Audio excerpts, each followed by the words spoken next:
and we do a series on that, and looking at the whole modern like self-help or new age, and then a series of social action and doing projects in the community, and that has been very important to me and as a way to give back, I guess, to the community around me. I give a percentage of my income to nonprofits, and I'm very, I work, I sponsor children through Save the Children, and I give to UNICEF every year, and there are certain organizations that I like to support, Doctors Without Borders and Union for Concerned Scientists. So a very full life, yeah, without I just feel that if something like Cryonics did work, that I would want to be able to give back more, and if I had that lifetime. Yeah. Question from Dean? What's the lazy person's assistance for CR then? Yeah, is it eat more sushi, or if you don't cook, and you live a typical sort of busy urban lifestyle, what would your recommendations be? Salad. Salad with lean meats. Reading about it and figuring out how you could do it in a way that you're, still going to have energy and still be not too severely affecting.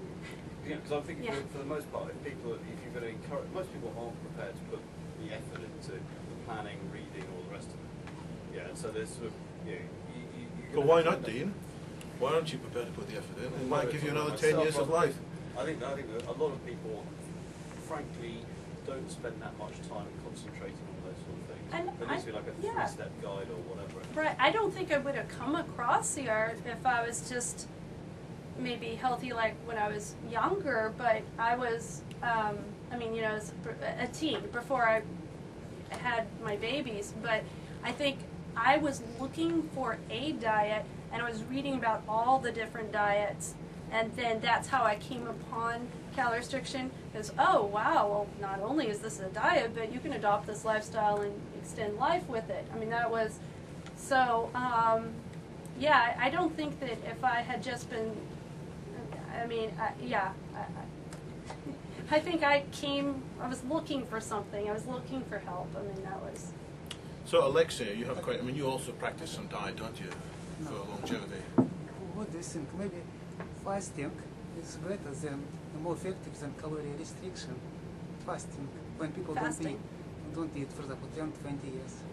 Mm-hmm. Fasting. So how much fasting are you recommending? I don't recommend. I just was asking. Maybe it's more effective than calorie restriction. Is it more? It's more effective. It's considered part of calorie restriction. Fasting is one of the ways people do calorie restriction. Some people fast. There are many different ways, but some people will, not eat all day and then eat the next day, or some people will just not eat all for a very long period and eat it once. They're balancing the nutrients that their body needs and not getting below your set point, I guess, where it would become dangerous for you. But Adam? Is the nutrition management software that you use, is it called Chronometer? Yeah.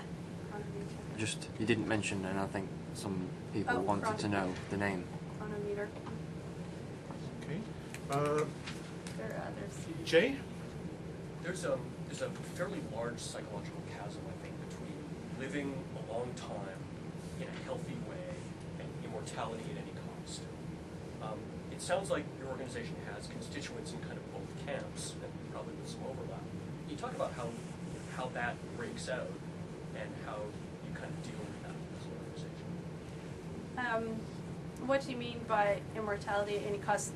You talk people about cryogenics. To me, that having your head cut off and frozen is kind of at any cost.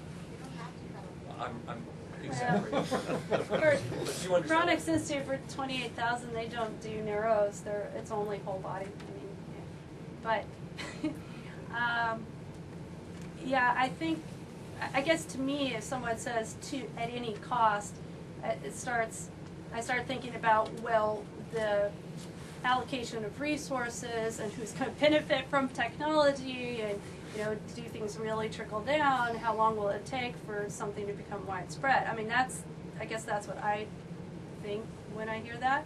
And there are many debates about politics and society and how things, and I mean, of course, there are some people that think, well, humans aren't going to last another 50,000 years. If they're on Earth, they have to get off, and we have to fit everything into space travel. And yeah, there are other people that say, but we don't know if we can reproduce in space because mammals are having a lot of problems with the genetic, it's very difficult to have, you're having mutations in the embryos. I mean, it's like, there are different ways that people look at that. There are ways that we could increase the amount of food that we produce right now, and there are ways that if their education was more equally, I guess, spread around throughout the globe, there would be a very different landscape, or how if women have the ability to choose how many children they have. I mean, usually the education level goes up and the amount of kids sort of goes down, but not always. But yeah. So, David, you had a question? Oh, Yes? sorry. My name's David. I was just going to say, actually, before, the thing about women having children, there apparently have been some studies that the stem cells generated in the body by women having children actually have some protective effects. So actually having children can actually make you slightly younger. I know I was interested in breastfeeding because I have a history of osteoporosis in my family, and also breast cancer, and I had seen one of the things to reduce breast cancer, if you breastfeed for 10 years, that it reduces by 75% your chance, and I made it 8 years breastfeeding, so close. But it also, you're using calcium while you're producing milk, and it takes it from your bones, but it's kind of interesting if you look at what happens when you stop breastfeeding. Your bones, they get stronger, they rebuild, they go through a period, and that was one of the reasons that I wanted to do that, because you have stronger bones. Period. Dave? I just looked up the peerage study, and the other effect they found was that for women who had the same number of children, the later they had them, the longer they lived. So late children is definitely a good thing. Early children, especially lots of early children, is very bad for lifetimes. Isn't that by definition a bit of a tautology, though? Because if you have a child later, by definition, you have to be alive to have had it. Yeah, So this is after they've taken out all the selective effects. Still work. Question over here? Yeah, so you're talking about trickling down and hopefully education spreading. Is there any conversation about what a society in which increased lifetime actually looks like? So what's happening there? How have we overcome the resource issues? How have we become on consumption issues? What's the world like in which people live? Other than science fiction and science fiction writers' ideas, I think we haven't been able to implement that in reality, but people have different ideas about how you could have a higher tax on a person that's lived a lot longer, there are different ways, I guess, that are looked at, from having to have maybe a license to be parents, or going through a course, or just, there are just so many different ideas about what a society might implement with indefinite lifespans. Aren't you worried about overpopulation? If people aren't dying off, then there's no room on it. No room on Earth for more. Well, I think that we have, we could be feeding all of the people that we have now. We have a lot of problems with the way that, that's my feeling from looking at how food is dispersed and where, but I think that that's something that we would address. I don't think we're close to that yet, but if everybody lived, or there was a study I saw yesterday, like the way the typical American would